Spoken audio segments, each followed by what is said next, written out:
Hello everyone, Professor Chris Luck here. So I wanted to make a video about the executive branch and the president.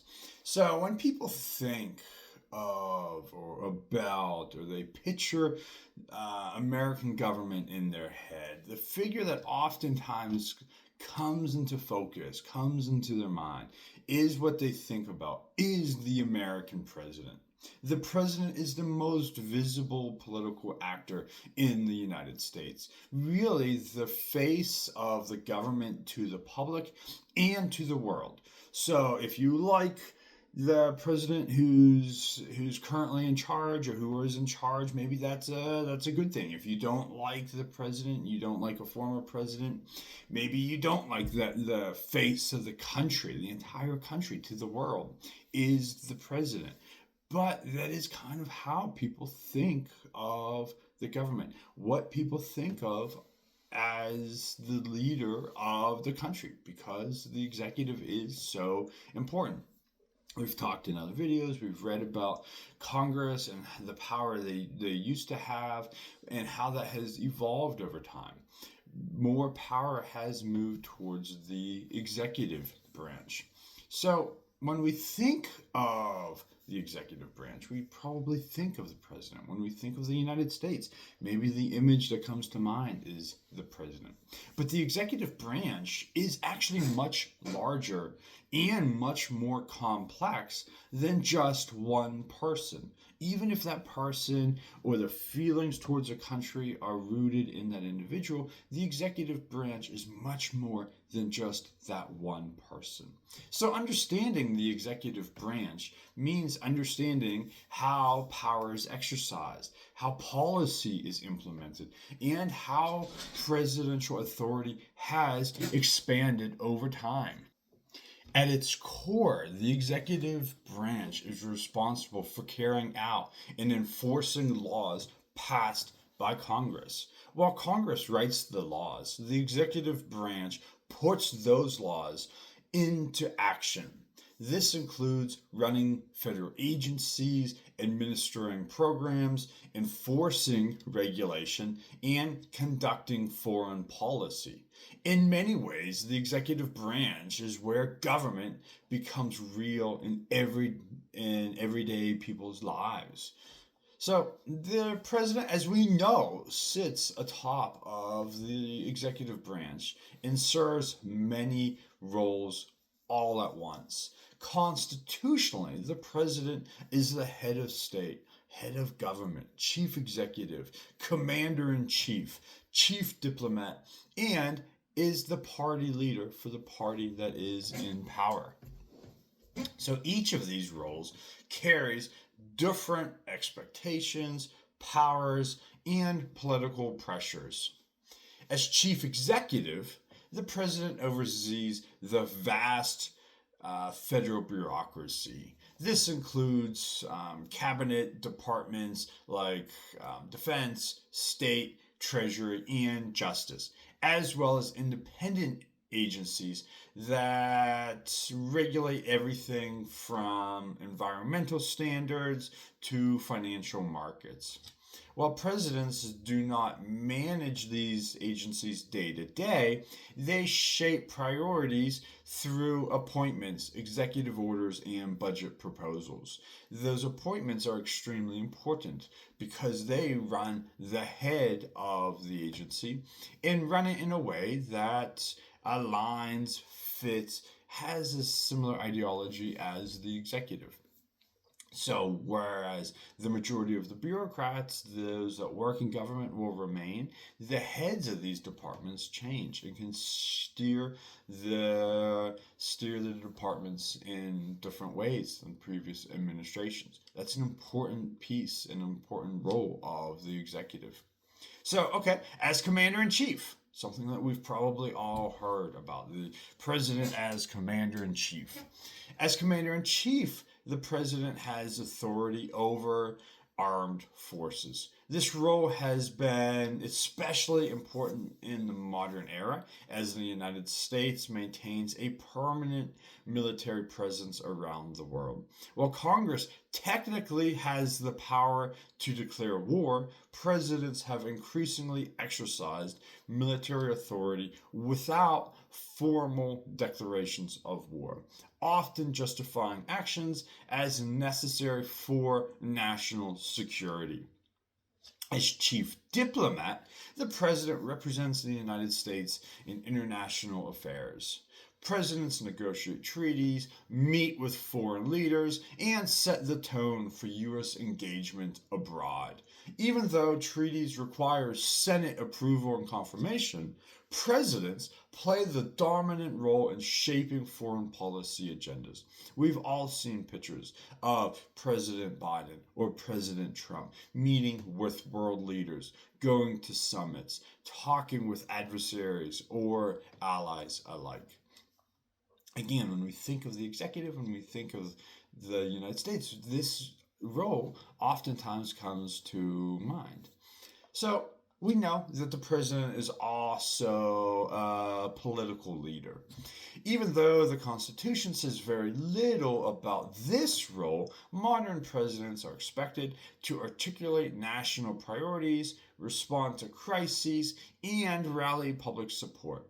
This expectation has grown dramatically over time, especially with the rise of mass media and social media.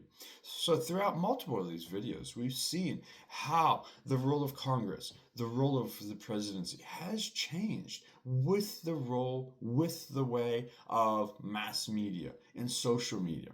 It changing the interaction between the president and the people. So the executive branch also includes the vice president, whose whose formal constitutional role is limited, but whose political influence has certainly grown. Vice presidents today often serve as key advisors, policy advocates, and diplomatic representatives. The office has evolved from a largely ceremonial position into a central part of presidential governance. So beyond the president and the vice president lies this expanse of bureaucracy, which is often described as the fourth branch of government. Bureaucratic agencies write regulations, enforce laws, and deliver services. These agencies wield enormous influence, even though they are not directly elected. This raises ongoing questions about democratic accountability, expertise, and oversight.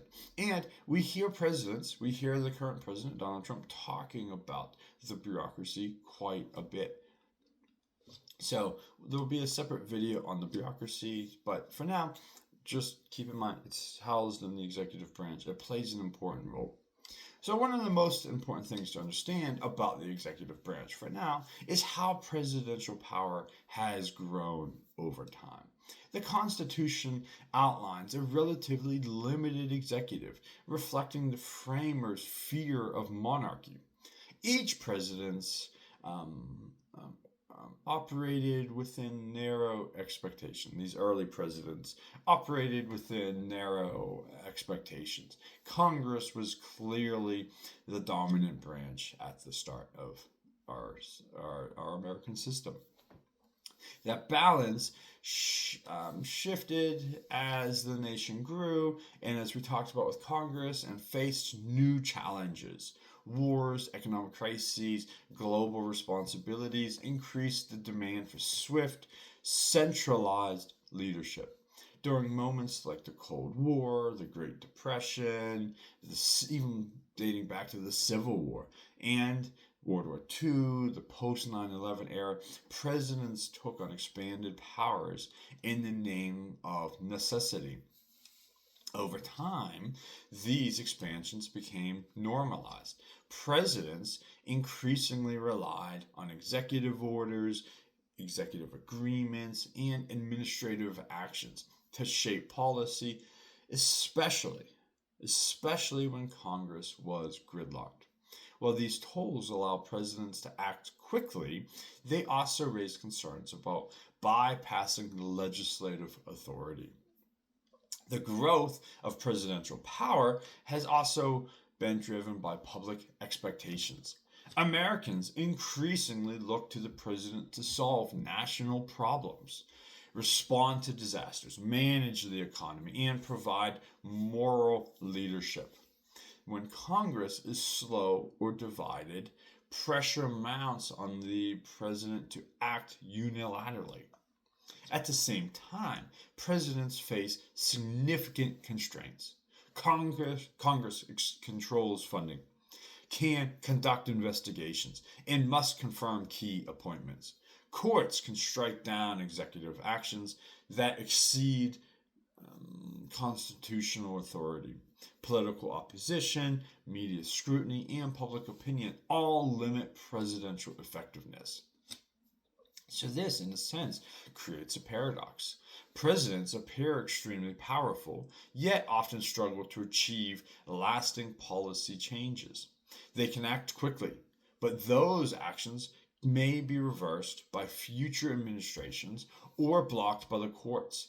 Presidential power, thus, is real, but can be seen or is oftentimes fragile.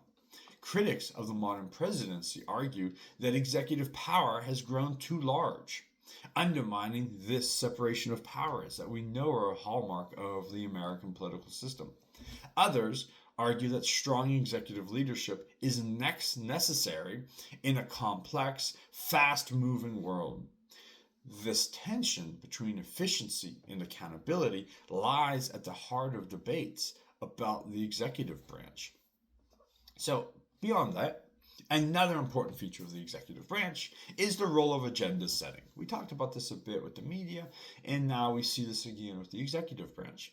While Congress does write laws, presidents often shape what issues receive national attention. Through speeches, policy proposals, and media engagement, presidents influence what problems are seen as urgent and what solutions seem legitimate. Presidents also play a role in partisan politics. They are expected to lead their party, mobilize voters, and advance partisan goals. This political role can clash with the idea of the president as a unifying national figure, contributing to polarization and political conflict. Ultimately, the executive branch is what constitutional design meets political reality. It reflects both the framers' caution and modern demands for leadership. It is powerful, visible, and, as we know, oftentimes controversial. Understanding the executive branch requires recognizing both its necessity and its risks. Strong executive leadership can provide direction and responsiveness, but unchecked power can threaten democratic balance. The challenge of American government is not choosing between strength and restraint, it is maintaining both at the same time. Thank you.